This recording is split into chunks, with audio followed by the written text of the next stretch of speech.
안녕하세요. 투자의 올바른 방법론을 찾아 헤매는 메소드올로지, 메소드 투자 TV입니다. 오늘은 반도체 장비주인 STI에 대해서 이야기해 볼까 합니다. 자, 오늘 영상은 매우 길고 아주 많은 정보들이 있으니까 잘 끝까지 시청해 주셨으면 감사하겠습니다. 이 영상 만든다고 굉장히 고생을 많이 했어요. 진짜 길어요. 여러분들 투자에 큰 도움이 될 것 같습니다. 제가 옛날에 올린 영상 중에 나는 왜 반도체 소부장에 투자하지 않는가 라는 영상이 있습니다. 그 영상에서 메소드는 소부장에 투자하지 않는 이유를 다음과 같이 제시했습니다. 반도체 소부장은 실적 전망을 할 수 없고 실적이 전망되지 않기 때문에 밸류에이션 평가를 제대로 할 수 없고 평가를 한다고 하더라도 전반적으로 비싸다, 이런 이유로 반도체 소부장 투자를 좀 꺼린다, 이렇게 이야기했었죠. 그런데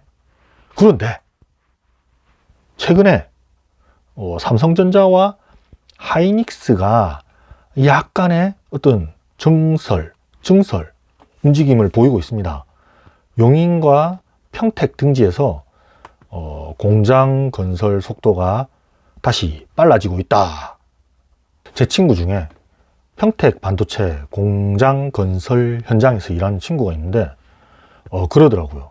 공장 건설이 작년까지는 약간 슬로우 다운 되다가 다시 막 일할 사람들을 막 뽑기 시작했다고 하더라고요. 그래서 메소드는 반도체 소부장의 실적이 가시화될 수 있는 그런 시간이 다가오고 있다고 판단했습니다.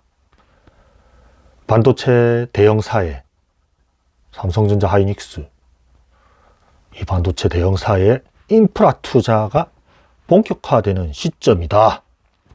Right now. 그런데 왜 하필 STI라는 종목이냐? 이유는 하나였어요. 매우 저평가되어 있다. 그런 관점으로 처음에 접근했는데, 이게 조금 이유가 있구나, 그리고 조금 다르구나 라는 것을 알게 되었습니다. 그 이야기를 지금부터 해볼게요. 이 STI라는 종목이 실적이 2026년, 그러니까 올해 2026년에 급증할 것으로 추정되고 있어요. 그런데 실적의 증가에 비해서 현재 주가가 매우 저평가되어 있다. 자, 첫 번째 키포인트는 실적이 얼마나 증가하는 걸까요? 우선 2025년 예상 영업이익은 한 250억 정도 되는데 작년, 근데 올해는 2026년에는 800억으로 급증할 것으로 시장의 컨센서스가 형성되어 있습니다. 이것만으로도 주가가 2배는 오를 수 있는 재료다. 250억에서 800억. 그런데 이 기업의 선행 PER, 그러니까 2026년 이익을 기준으로 한 선행 PER은 5, 이 정도 수준에 머물러 있어요. 도대체 이 주식은 왜 이렇게 싼 거야? 다른 반도체 장비주들은 다 PER 10 이상이고 엄청 비싼데, 일단 이런 저평가라는 점이 메소드에 관심을 끌었죠. 원래 이 소부장 기업들은 실적 전망이 잘 틀려요. 그래서 컨센이라는 것도 사실 곧이곧대로 믿으면 안 되고 어느 정도는 까일 수 있다는 것을 감안하고 봐야 돼요. 실적이 까일 수 있다. 나중에 뚜껑을 열어보면 어떤 경우에는 얼마나 까이냐면은 전망치 대비 반토막 나는 경우가 부지기수야. 왜? 삼성이랑 하이닉스에서 발주를 안 하거나 늦춰버리면은 실적이 반토막 또는 4분의 1토막. 그래서 이제 이 STI의 올해의 영업이익 전망도 600억에서부터 뭐 1000억까지 증권사마다 천차만별. 그래서 그 컨센이, 평균 컨센이 800억이다. 실제로는 어떻게 될지 몰라, 이 주식이. 올해 말 실적이 어떻게 될지는. 자, 그러면 이제 일단 컨센을 믿어보고 800이라고 치면은 영업이익이, 이 기업이 왜 이렇게 저평가가 돼 있냐. 지금 시총이 4,500억이거든요. 살펴보니까 다 이유가 있더라고요. 우선 이 STI의 매출의 상당 부분이 공장 건설과 관계가 있는 거였어요. 자, 매출의 가장 많은 부분이 거의 8, 90% CCSS라는 건데, 중앙약품 공급 시스템, Central Chemical Supply System, CCSS. 이 CCSS 설비를 제공하는 거야, 이 기업이. 이게 뭐냐면은 반도체 공정에는 여러 가지 약품이 들어가잖아요. 그 약품이 적시적소에 갈 수 있도록 통제하는 설비예요. 보통 반도체 대형 공장을 처음 지을 때 이게 들어간다고 하더라고. 그래서 장비단에서 가장 먼저 매출이 찍히는 업종입니다. 일종의 건설 업종 느낌이 있어서 매출은 큰데 마진이 적고 지속적이지 않아서 평가를 적게 주는 거지. 그러니까 반도체 첨단 장비 회사라기보다는 약간 건설, 엔지니어링 느낌이 있는 거지. STI와 한양 ENG라는 회사가 이 분야에서 국내 시장의 40%를 각각 점유하고 있습니다. 한양 ENG라는 이 회사도 STI와 함께 이 분야의 경쟁자인 셈인데, 이 회사도 똑같은 이유로 PER이 낮아요. 싸. 그러니까 이 분야는 마진이 별로 남지가 않아. 영업이익률이 한 자리야, 한 자릿수. 그렇지만은 어쨌든 CCSS 요거는 STI에게 안정적인 매출 기반을 만들어준다는 개념으로 보면 됩니다. 좀 긍정적으로. 자, 그러면 지금까지 이야기를 요약하면은 싼 게 싼 거야. 싼 거는 이유가 있다. 그러니까 뭐 STI에 투자하는 사람은 무조건 이 종목이 다른 장비주에 비해서 PER이 낮다, 시총이 낮다는 이유만으로 투자를 해서는 안 되는 일종의 함정 같은 거예요. 단지 싸다는 이유로 사면 안 되는 거야. 다른 이유가 있어야 돼. 내가 PER이 낮아서 샀는데 나중에 올랐어. 난 같이 투자자. 이건 착각이라는 거지. 착각. 자, 근데 STI는 HBM을 만들기 위해 사용하는 장비를 만들어. 이게 무슨 장비냐면 리플로우 장비라는 건데, 이게 이제 STI가 단순한 엔지니어링 회사가 아니라 반도체 장비 회사라는 정체성을 부여하는 거예요. 이 본격 장비 회사. 삼성이나 하이닉스가 지금 이제 레거시 반도체에서 HBM으로 점점 옮겨가고 있잖아요. 그러니까 STI의 리플로우 장비에 대한 수요가 증가하고 있고, 이 장비가 STI에게 아주 중요한 캐시카우가 되고 있습니다. 이 장비가 STI의 영업이익률을 향후에 15% 정도, 두 자릿수로 올리는 중요한 역할을 하고 있는 겁니다. 자, 그러니까 요약하면은, 지금까지 이야기를 요약하면은 STI라는 회사의 사업 구조는 인프라로 버티고 HBM 장비로 쏘아 올리는 구조다라는 거예요. 이거는 밸류에이션 리레이팅의 요인이 될 수가 있습니다. 이게 PER 5에서 PER 10으로 갈 수 있는 요소라는 거예요. 그러면 자, 여기서 리플로우 장비라는 게 뭐냐? 리플로우. HBM이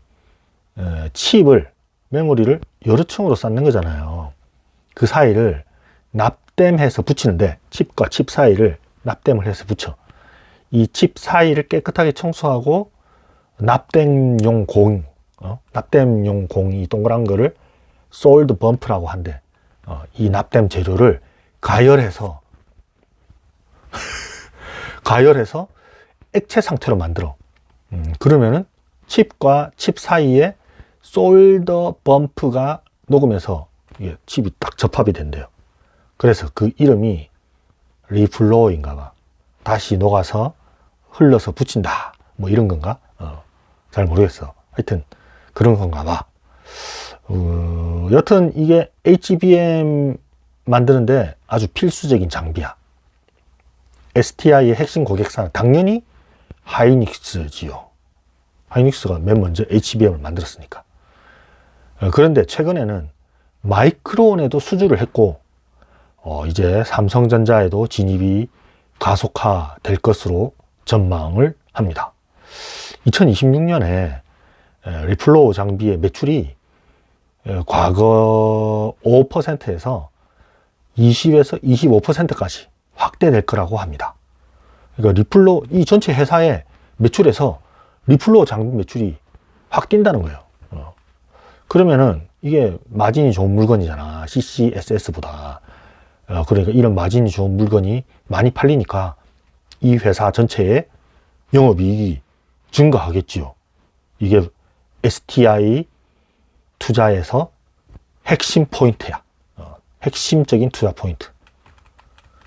그러면 리플로우 장비를 뭐 STI만 만드나? 다른 경쟁자는 없어? 있어요. 당연히 있겠지. 있어. 대단한 경쟁자가 있어. 바로 PSK 홀딩스라는 종목이야. PSK 홀딩스. 엄청 강력한 경쟁자이고 양강구도라고 합니다. 이미 이 PSK 홀딩스는 메모리 대형 3사에 장비를 공급하고 있어. 특히 이 순수 장비 회사라서 마진이 훨씬 높고 시총도 훨씬 커요. 얘는 1조가 훨씬 넘어. 그리고 이제 그쪽에 전문화된 업체라고 보면 되는 거죠. 2026년 추정 실적이 STI가 뭐 매출 한 6,500억, 영업이익이 한 800억이라고 하면은 PSK 홀딩스는 매출이 3,000억인데 영업이익이 1,100억 이런 식이야. 그러니까 매출은 훨씬 적은데 영업이익은 높아.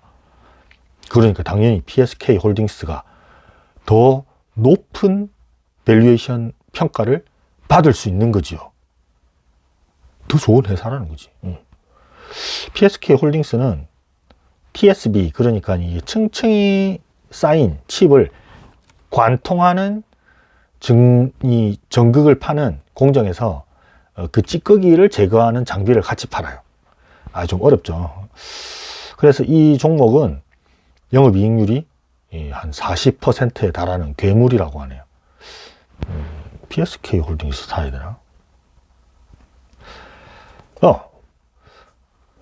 그러면은 STI가 뭐 훨씬 열이한 거 아닌가? 어떤 면에서는 그렇죠. 어떤 기술의 어떤 더 나아간 면에서는. 그런데 STI는 인프라를 깔아놓기 때문에 삼성이나 하이닉스 공장에 인프라를 깔아놨기 때문에 그 자기 장비를 반입하는 것이나 또는 유지 보수하는 측면에서 또 다른 강점이 있다. 그리고 가성비가 좋다. 이런 것들이 또 나름대로 경쟁력을 갖고 있다라고 할 수 있어요. STI가. 그래서 아직 새롭게 진입할 여지가 많다. 지금은 인프라 기업이라는 그런 인식에 시장의 평가에 눌려 있지만은 이게 리플로우 장비 비중이 점점 커지면 커질수록 주가가 리레이팅 될 수 있다.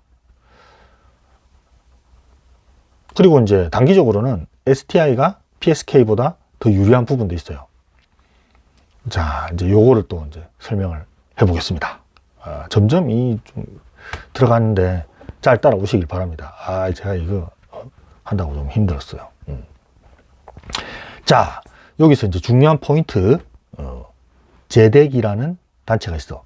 JEDEC, 제덱. Joint Electron Device Engineering Council. 반도체 표준협회라는 단체인데, 여러 반도체 회사들이 모여서 어떤 그 반도체 예, 제품의 규격, 제조 공정의 규격 이런 것들을 정하는 그런 단체라고 해요.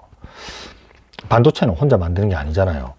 서로 규격이 맞아야, 서로 규격을 맞춰야 다른 회사에서 만든 반도체 부품이 호환이 될 거 아니야. 그래서 이 단체가 그런 권한을 갖고 있대. 제덱이. 이 제덱이 어떤 회사들이 참여하냐? 삼성전자, 하이닉스, 마이크론, 엔비디아, 인텔, AMD, 퀄컴, 애플 등등등. 한 300개 넘는 회사가 모여서 반도체 제작의 글로벌 룰을 만드는 거야. 글로벌한 그 규칙, 규격을 만드는 거야. 근데 여기서 이 조직에서 반도체 칩의 두께 표준을 완화했대. 이게 무슨 소리야? 720나노에서 775나노까지 두께를 더 키워도 된다. 이렇게 정했대요. 자, 원래 HBM4를 만들 때 이 16단으로 쌓으려면은 이 칩을 극도로 얇게 만들어야 해서 하이브리드 본딩이라는 게 필수래. 이게 무슨 소리야? 하여튼 많이 쌓아야 되잖아. 많이 쌓으려면은 커져. 16단으로 쌓으면 커지잖아. 그 두께 표준이, 근데 이 제덱이라는 그 반도체 표준 협회에서 두께 표준을 이렇게 좀 늘려주니까 많이, 기존 방식으로 많이 쌓을 수 있는 거야. 자, 두께 표준이 늘어나면서 기존 방식인 MRMUF 방식을 한 세대 더 쓸 수 있게 됐다. 이게 MRMUF 방식이란 게 뭐냐면은 하이닉스가 HBM3에서 사용하던 방식이거든요. 그래서 이 기존 공정이 HBM4에서도 사용할 수 있게 된 거예요. 그 반도체 표준 협회 결정에 따라서. 안 그러려면은 이 칩을 더 얇게 만들어야 되는데 그렇게 안 해도 된다는 거야. 그래서 이 기존 방식을 그대로 씀으로 인해서 STI의 리플로우 장비를 계속 쓸 수 있게 된 거야. STI 장비가 이 방식에서는 이미 검증이 된 장비거든요. 믿을 수 있는 거지. 그래서 2026년에도 STI의 리플로우 장비의 수준 모멘텀이 강력하게 유지된다. 강력하게. 그러면은 아까 말했던, 아까 이제 처음에 나왔던 하이브리드 본딩 방식하고 지금 쓰고 있는 MRMUF 방식의 차이점이 뭐냐? 가장 큰 차이는 이 칩과 칩 사이를 연결할 때 중간에 이제 그 납땜용 공인 솔드 범프가 들어가느냐 아니냐 이 차이라고 합니다. 기존 MRMUF 방식은 하이닉스가 주도하는 방식인데 STI의 리플로우 장비가 필수적으로 쓰이는 공정입니다. 칩 사이에 그 솔드 범프라는 작은 납땜용 공을 넣고 납땜 볼을 넣고 열을 가해서 한꺼번에 쫙 녹여서 붙여. 그리고 칩 사이의 빈 공간을 액체 형태의 보호제, 이걸 MUF라고 한대요. 요게 들어간대. 그래서 다 메꾼대. 이 방식은 공정의 속도가 빠르고 효율적이고 열에 강하대. 방열 특성이 있어. 방열. 그리고 수율도 좋대. 이 수율이라는 거는 불량품이 아니라 양품이 나올 확률이 높다. 수율이 좋다는 거는 불량품이 적게 나온다는 거예요. 그리고 근데 이제 이 방식은 단점이 있어. 그게 뭐냐면 칩을 높이 쌓으면 쌓을수록 이 중간중간에 들어가는 범프의 두께 때문에, 그 납땜용 공의 두께 때문에 전체 높이가 높아지는 거야. 칩이 얇아지면은 열을 가할 때 칩이 휘어지는 문제도 발생하고, 이런 단점도 있는 거예요. 그러니까 이제 반도체 표준협회가 일단은 좀 넉넉하게 줄게. 좀 높이 쌓을 수 있도록 그 규격을 완화해 준 거야. 자, 그러면 하이브리드 본딩 방식이란 건 뭐냐? 요거는 이 차세대 기술이에요. 차세대 기술. 더 어려운 거. 이 납땜용 공인 범프를 없애고 구리 배선을 외부로 이렇게 노출시켜가지고 구리와 구리를 직접 이 칩에 있는 구리와 구리를 직접 맞닿게 해서 붙이는 방식이에요. 이거는 이 납땜용 볼인 범프가 없으니까 칩 간격이 획기적으로 줄을 들겠죠. 줄일 수 있고 또 데이터 전송 통로를 훨씬 많이 만들 수 있어 가지고 성능이 비약적으로 향상된다고 합니다. 그런데 이제 그만큼 기술적인 난이도가 높고 장비 가격도 몇 배나 비싸대. 좋으니까 비싸겠지. 좋으니까 어렵고. 아직 이거 지금 하기에는 조금 현실적으로 경제성이 좀 떨어진다 뭐 이런 것 같아. 뭐 하여튼 자, 이렇게 보면은 이게 미래는 하이브리드 본딩 방식에 있는데 HBM4 구간에서는 아직은 MUF 방식이 기존 방식이 살아남으면서 STI에게 엄청난 생명 연장의 행운이 온 거예요. 자, 그러면은 제일 중요한 게 뭐냐면은 STI가 삼성전자의 어느 정도 수주를 딸 수 있느냐, 이게 제일 중요하겠죠.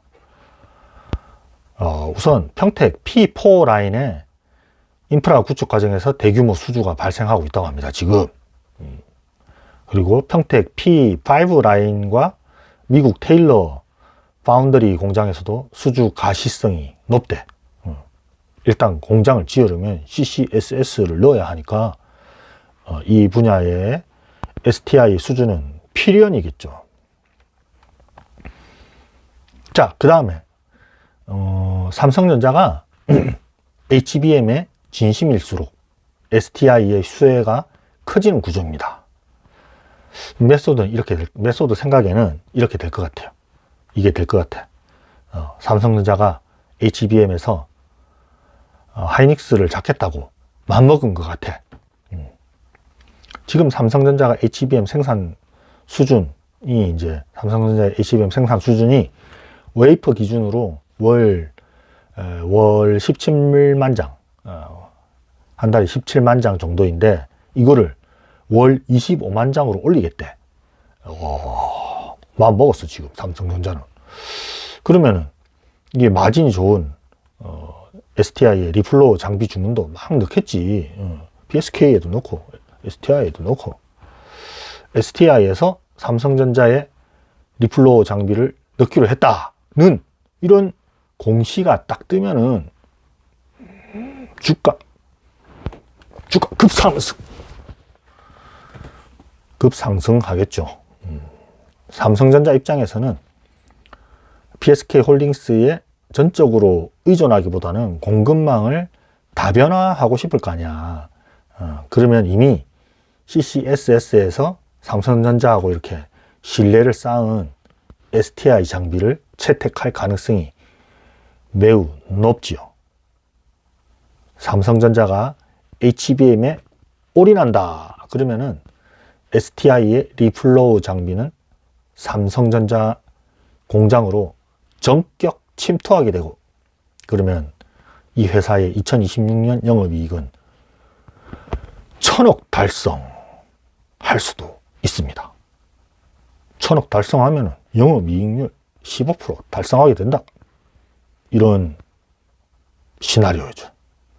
그러면 주가는 지금 자리에서 기본 2배 가는 거예요. 자, 그런데 이게 끝이 아니야. STI 대단해. 내가 사장이었으면은 와, 이것만 해도 힘들었을 텐데, 이것만 해도 내가 거의 겨우 하고 있는데 더 미래를 지금 준비하고 있어. 그게 뭐냐? 바로 전력 반도체야. 전력 반도체.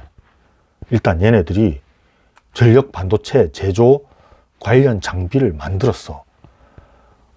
그걸 이번에 중국에 팔았어. 무려 978억 원. 그래서 이제 지난달에 2025년 12월 차트를 보면은 대량 거래가 터진 날이 있어요. 대량 거래가 터지면서 쫙 양봉이 생긴 날이 있어. 그걸 그게 이제 이거를 공시한 날이지. 중국에 장비 판 걸 공시한 날.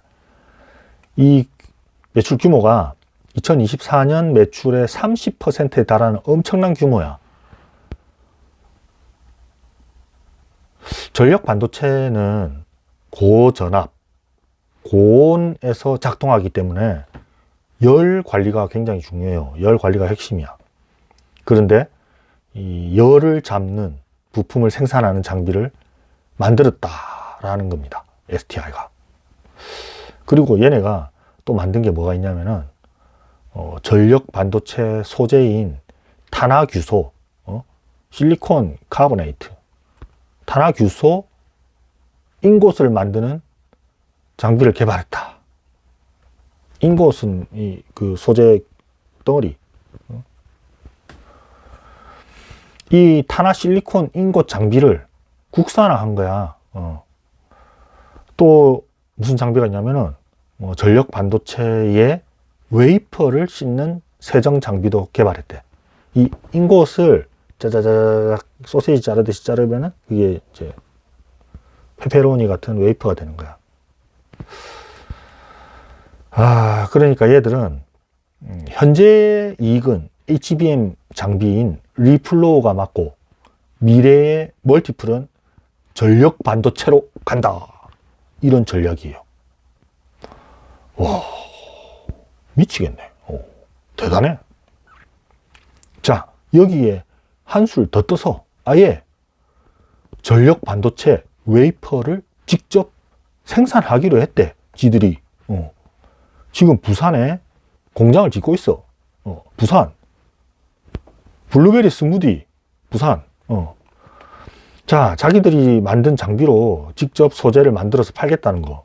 이게 뭐냐면은 건설사가 건물도 지어서 팔고, 또 자기들이 지은 건물로 임대 사업도 하고, 호텔 사업도 하고, 이렇게 하겠다는 거 아니야.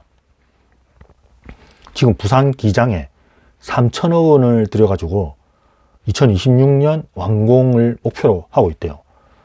2026년 올해잖아. 무슨 공장이냐? 8인치 탄화 실리콘 웨이퍼를 만드는 공장이야. 탄화 규소, 실리콘 카보네이트, 8인치. 보통 반도체는 일반 실리콘 웨이퍼로 만드는데 이 탄화 실리콘 웨이퍼는 훨씬 단단하고 열에 강한 특수 소재라고 합니다. 이거를 전기차 인버터에 써요. 전기차 인버터라는 게 뭐냐면은 배터리에서 모터로 전기를 보내는 핵심 부품이야. 이거를 쓰면은 열이 덜 나고 주행거리가 5에서 10% 정도 늘어난대요. 그리고 급속 충전기에도 이게 들어가고, 그리고 태양광과 풍력 발전에도 쓴다고 합니다. 발전기에서 만들어진 전기를 가정용 전기, 산업용 전기로 전환할 때 이 전력 반도체가 들어가. 그리고 또 극한의 환경인 우주 항공, 인공위성 이런 데 또 써. 자, 근데 또 왜 8인치냐?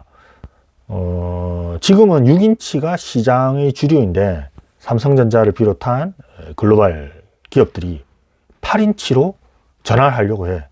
8인치가 그 웨이퍼 직경이겠지. 이 직경이 웨이퍼가 커지니까 생산성이 커진대요. 반도체 웨이퍼가 커지면은 한 번에 만들 수 있는 칩 개수가 1.8배에서 2배 정도로 커진대. 그러면 단가를 낮출 수 있겠지. 삼성전자가 최근에 8인치 탄화 실리콘 반도체 시장에 본격 진출하겠다고 선언했다고 합니다. 근데 이 소재가 이 웨이퍼를 미국 울프스피드 같은 기업에서 겁나 비싸게 사와서 해야 되는데, 국내에 STI라는 회사가 형님, 제가 한번 공급해 보겠습니다. 걱정 마십시오, 형님. 이러네. 그러면 삼성 입장에서도 원가 경쟁력도 확보가 되고, 바로, 국내에 딱 있으니까 좋다. 아우야, 우리 함께 이 시장을 한번 먹어보자. 우주의 기운이 우리한테 모이는 것 같다. 이러겠죠. 와, 이건 너무 원대한 꿈이다. 막 가슴이 웅장해진다. 그러면 과연 이 수율이 나올까? 이 STI의 그 탄화 규소 웨이퍼의 수율이 제대로 나올까? 이거는 뭐 앞으로 지켜봐야지. 처음에는 수율이 안 나오겠죠, 당연히. 한 3년 정도 지나면은 뭐 한 50에서 60% 나오는 거를 목표로 해서 한대요. 업계에서는 한 30% 수율만 나와도 성공적으로 시장에 진입했다고 평가한다고 하네요. 그러면 이제 이 기업은 엔지니어링 회사에서 장비주로, 반도체 장비주로, 또 장비주에서 반도체 소재주로 계속해서 멀티플 상향 과정에 있을 수 있는 거예요. 이게 멀티플이 퀀텀 점프하는 거야.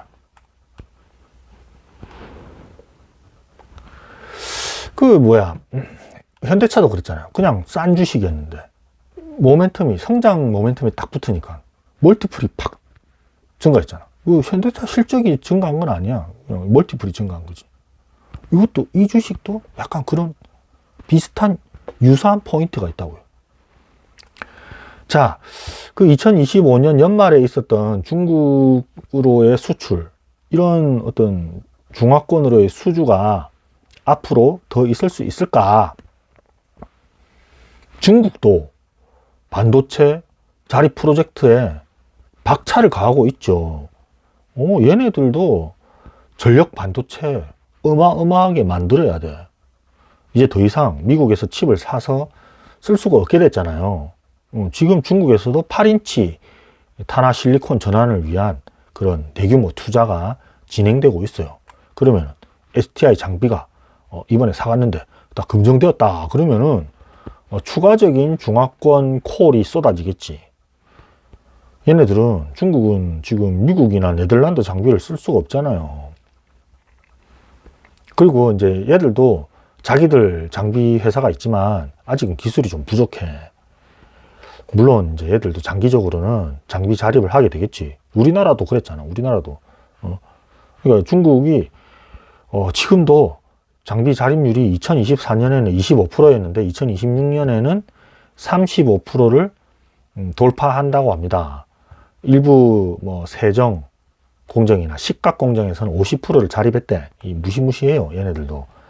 하지만 당분간은 STI에게 기회가 있는 거지. 아직 기술적인 우위가 있으니까. 자, 오늘은 코스닥 반도체 장비주 기업인 STI에 대해서 한번 깊게 파봤습니다. 드릴링을 너무 많이 했더니 힘드네. 어지럽다. STI 생각하면 생각할수록 너무 매력적인 기업이에요. 일단 싸. 그리고 지금 이 차트상의 위치가 좋아요. 장기 추세가 상승 중인데 단기 추세상 하단에 위치해 있어. 그래서 메소드 생각에는 기술적으로 지금이 매수하기에 아주 좋은 위치라고 생각됩니다. 메소드는 지금 자리에서도, 지금 3만원, 지금 자리에서도 2배 갈 수 있다고 생각합니다. 목표가 6만원. 자, 하지만 주의할 점. 여러분, 이런 소부장 기업은 많이 사면 안 됩니다. 포트에서 적은 비중만 하세요. 몰빵하면 안 돼. 아무리 많이 사도 10% 미만으로 사.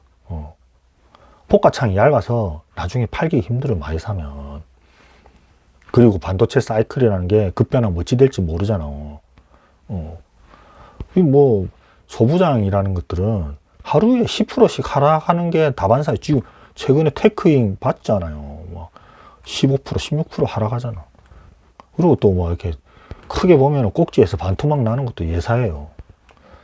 자, 그러니까 많이 사지 말고 좀 감내할 수 있을 정도로 사이드 메뉴로 이렇게 생각하면 좋겠습니다. 2배 간다, 2배. 자, 요 정도 했으면은 진짜 메소드의 모든 영혼을 끌어모 영끌 여러분들에게 엄청난 종목 리서치를 기부해 준 것 같아. 탈진. 하얗게 불태웠어.